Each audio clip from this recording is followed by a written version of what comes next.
Football star Cristiano Ronaldo ने अपनी देरीना साथी जॉर्जिना रोड्रिग्स से मंगनी कर ली।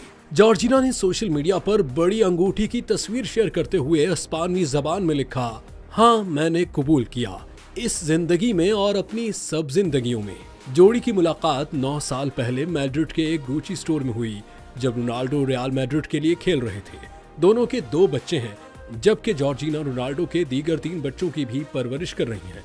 मंगनी की खबर पर मशहूर शख्सियात ने मुबारकबाद दी, जिनमें किम कार्दाशियन, पियर्स मॉर्गन और लॉरेंस सैंचेज भी शामिल हैं। रोनाल्डो, जो इंस्टाग्राम पर सबसे ज्यादा फॉलो किए जाने वाले फर्द हैं, उन्होंने ताहाल इस बात पर कोई तबसरा नहीं किया।